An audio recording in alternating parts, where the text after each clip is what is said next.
আমরা এখন যে জিনিসটা শিখতে যাচ্ছি ডিসিশন স্টেটমেন্ট খুবই গুরুত্বপূর্ণ প্রোগ্রামিংয়ের ক্ষেত্রে।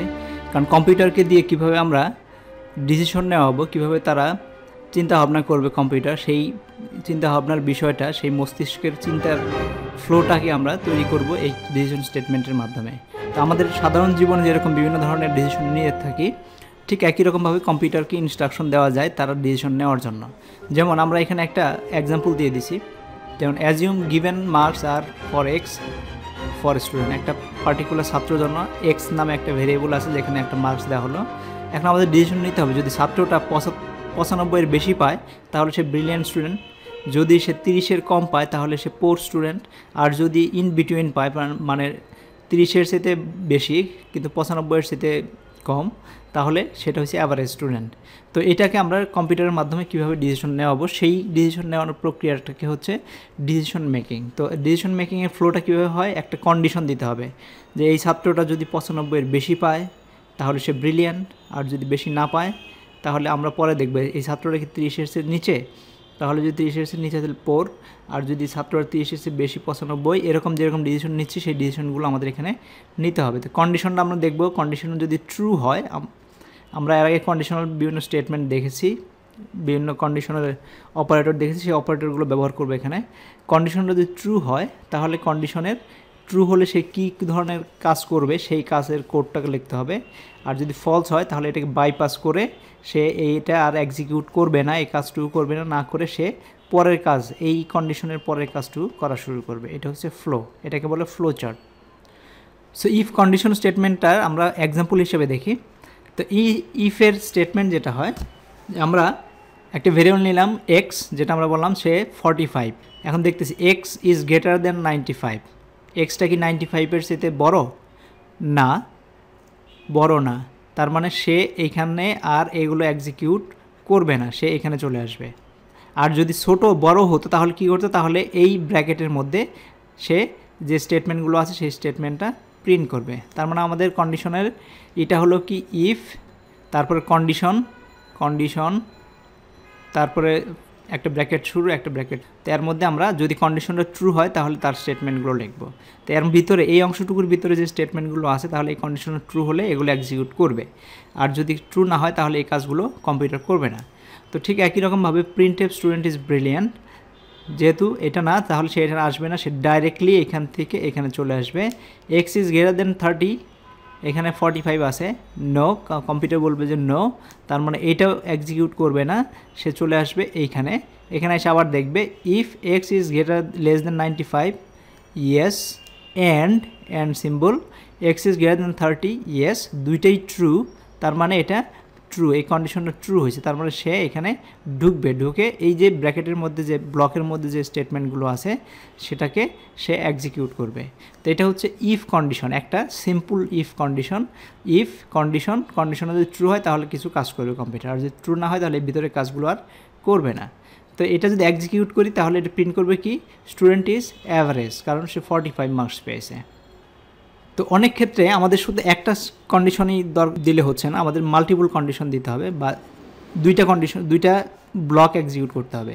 যদি এই পার্টিকুলার কন্ডিশনটা ট্রু হয় তাহলে সে কী করবে, যদি ফলস হয় তাহলে সে কী করবে। তো এইসব ক্ষেত্রে আমাদের ইফ এলস স্টেটমেন্ট ব্যবহার করতে হবে। ইফ এলস স্টেটমেন্ট হচ্ছে, if statement can be followed by an optional else statement which execute when the Boolean expression is false. তার মানে আমাদের এখানে কন্ডিশন যদি ট্রু হয় তাহলে ইফের কোডটা সে এক্সিকিউট করবে, আর যদি ফলস হয় তাহলে এলসের কোড যেটা আছে সেটা এক্সিকিউট করবে। তার মানে হচ্ছে ইফ বুলিয়ান এক্সপ্রেশন, এটা হচ্ছে সিনট্যাক্স, তারপরে এই ব্র্যাকেট, এই ব্লক কিংয়ের জন্য আমরা সেকেন্ড ব্র্যাকেট ইউজ করছি। এইখানে যে স্টেটমেন্ট দেওয়া থাকবে, যদি কন্ডিশন ট্রু হয় তাহলে এক্সিকিউট করবে, আর যদি ট্রু না হয়, যদি ফলস হয় তাহলে এলস লিখবে একটা, এলসের পরে আবার আমরা এইভাবে দুইটা bracket, open bracket close bracket দিয়ে আমরা একটা ব্লক তৈরি করব, এই ব্লকের অংশটুকু সে এক্সিকিউট করবে। তো আমাদের অনেক কন্ডিশন আছে ট্রু এবং ফলস, যদি ট্রু হয় এক কাজ করবে, ফলস হলে আরেক কাজ করবে। তো যদি এরকম থাকতো যে ট্রু হলে শুধু একটা কাজ করবে, ফলস হলে কিছু করার দরকার নেই, তখন আগেকার যে স্টেটমেন্ট আমরা ইউজ করতাম এই এলস অংশটুকু বাদ দিয়ে যে কাজটুকু হতো এটা দিলেই আমাদের ফুলফিল করতে হয়। কিন্তু দুই ক্ষেত্রে যদি কোনো কাজ করতে হয় তাহলে আমাদের ইফ আর এলস স্টেটমেন্ট ইউজ করতে হবে। তো আমরা এক্সাম্পল দেখি। আগের এক্সাম্পলটাই আমরা নতুনভাবে লিখি, int x equals to 45, x is greater than 95, false. তাহলে কী হয়েছে, স্টুডেন্ট ইজ ব্রিলিয়ান্ট, যেহেতু এটা ফলস তাহলে এটা এলস পার্ট প্রিন্ট হবে।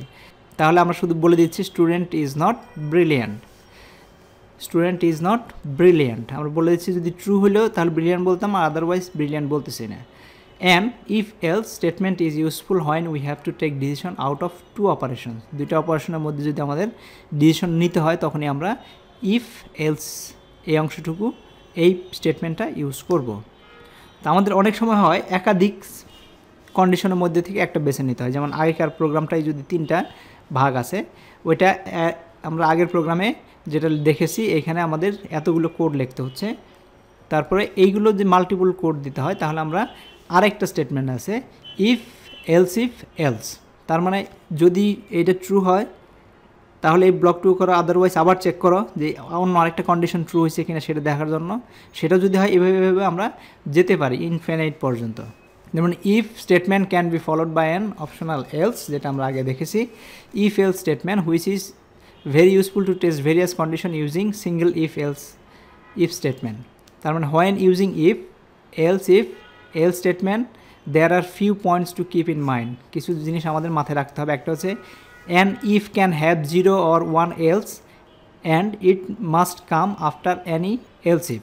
তার মানে একটা ইফ স্টেটমেন্টে একটা এলস থাকতে পারবে এবং সেটা সবচেয়ে লাস্টে হবে, এবং এটা অপশনাল, থাকলেও থাকতে পারে না থাকলে সবচেয়ে লাস্টে থাকবে। And if can have 0 to many else if and they must come before the else, তার এলসের আগে আসতে হবে। Once an else if succeed, তার মানে এলস ইফ আমাদের অনেকগুলো থাকতে পারে, একাধিক, যেটা ইনফাইনাইট পর্যন্ত আগে বলছিলাম তখন, এবং সেটা এলসের আগে থাকতে হবে। Once an else if succeed none of the remaining else if or else will be tested. তো এটাই হচ্ছে যখন একটা কন্ডিশন পেয়ে যাবে তার পরের কন্ডিশনগুলো আর চেকই করবে না, তার মানে খুব দ্রুত বের হয়ে যাবে প্রোগ্রাম থেকে।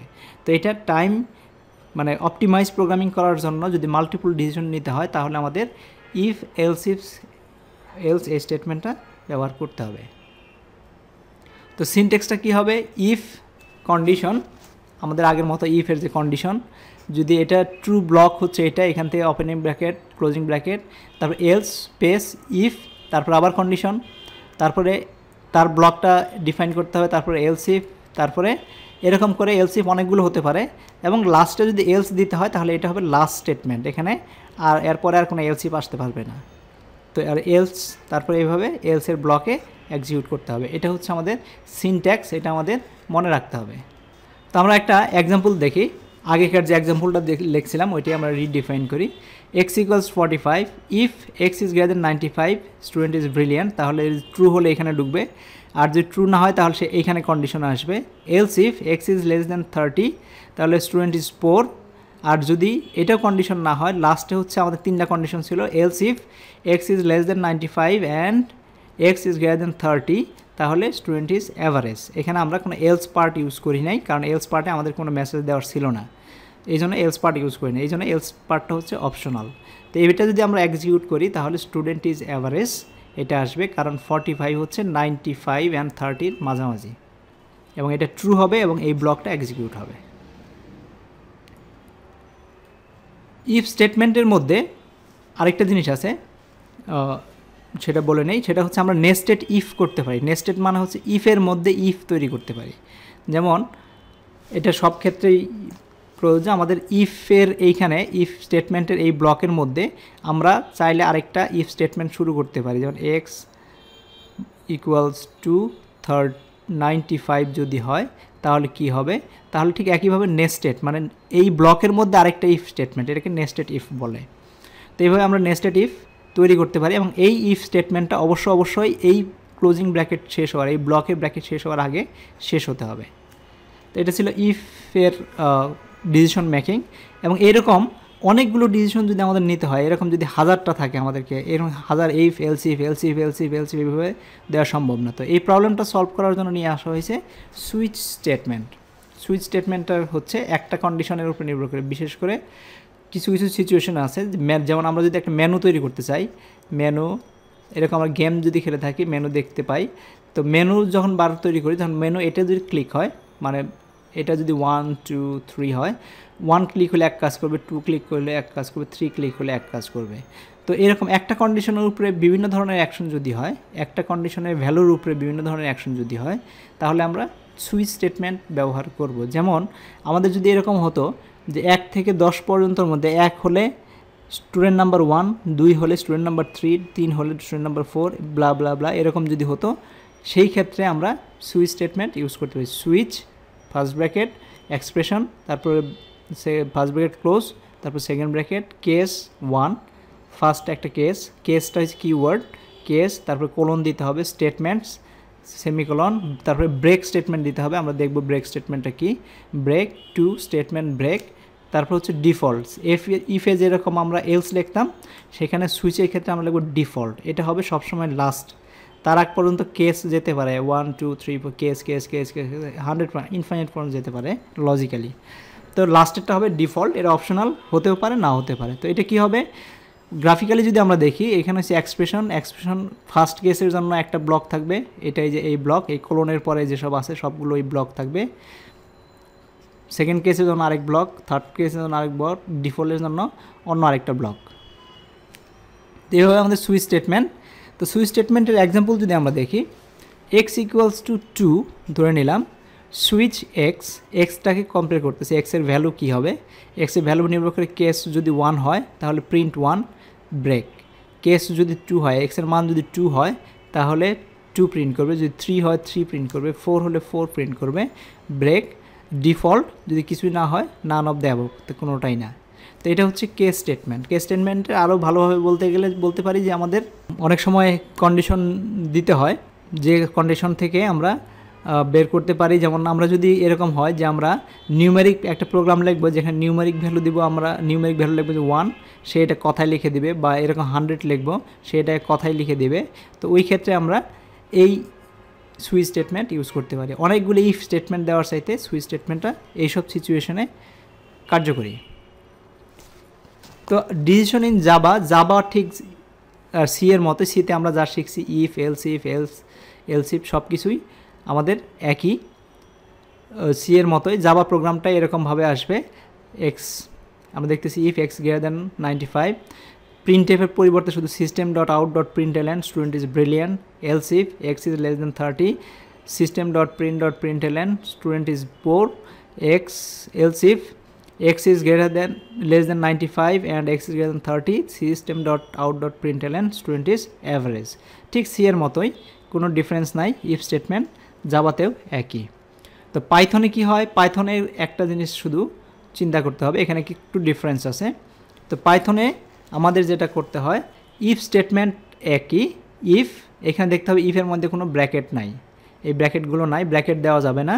এবং এইটার যখন আমরা কি করতাম আগে, ইফ একটা expression x greater than 95 bracket দিতাম, তারপরে দিতাম কার্লি ব্র্যাক বা সেকেন্ড ব্র্যাকেট শুরু করতাম এটা ব্লক করার জন্য। এইখানে পাইথনে যেটা হয়, x is greater than conditional লিখবো, কোনো ব্র্যাকেট নাই, তারপরে একটা কোলন সাইন দিতে হবে, তারপরে প্রিন্ট স্টুডেন্ট ইজ ব্রিলিয়ান্ট। এইখানে কোনো ব্লক নাই। এখানে একটা জিনিস খুব মনোযোগ দিয়ে খেয়াল করতে হবে, এইখানে ব্লকের মধ্যে সিতে আমরা এই ব্লকের মধ্যে একাধিক স্টেটমেন্ট লিখতে পারি, কিন্তু ডিসিশনে পাইথনের মধ্যে এই যে প্রত্যেকটা এই ইফের আন্ডারে যে এই স্টেটমেন্টটা, সেটা কিভাবে ডিফাইন করবে তা নির্ভর করবে এই সামনে কতটুকু স্পেস দেওয়া হয়েছে। এটা পাইথন ইচ্ছাকৃতভাবেই করছে, কারণ প্রোগ্রামাররা হাবিজাবি কোড লিখে ফেলে, কোনো ইন্ডেন রাখে না, মানে সুন্দরভাবে রাখে না, তার জন্য জোর করে তাদেরকে ইন্ডেন রাখার জন্য এই কাজটা করা হয়েছে। এখানে কোনো কার্লি ব্র্যাকেট নাই, কিন্তু এটা স্পেস দেখেন, ট্যাব দিতে হবে, দিয়ে স্পেস দিয়ে প্রিন্টএফ, আবার এখান থেকে পরেরটা আবার শুরু করতে হবে। তো এই একই অ্যালাইনমেন্টে যেগুলো শুরু হবে, এই স্টেটমেন্টগুলো এটার আন্ডারে যাবে। আর এখানে এলস ইফটা পুরোপুরি না রেখে এল ইফ, আগেই বলেছি পাইথন প্রোগ্রামারদের সুবিধার্থে অনেক কিছুই করেছে। এলস ইফ এত বেশি না লেখার, এল ইফ লেখলেই হয়ে যাবে, মানে শর্টকাটে লেখার এল ইফ এক্স কোলন এই printf, L if x less than 95 colon printf, তারপর হচ্ছে এইখানে আমরা প্রিন্ট দ্য এন্ড, এইখানে এই প্রিন্টটা কিন্তু এলসের এই এলস ইফের মাঝখানে যাবে না, কারণ এটা সরে আসছে এদিকে, এটা এদিকে সরে আসছে, এটা এইখান থেকে শুরু হয়েছে, এটা এখান থেকে শুরু হয়েছে। তার মানে কম্পাইলার অটোমেটিক্যালি বুঝবে যে এই লাইনটা এইটার আন্ডারে না। এই রকম ট্যাব ইন্টেন্ডেশনের মাধ্যমে পাইথন ব্লকটাকে আইডেন্টিফাই করে।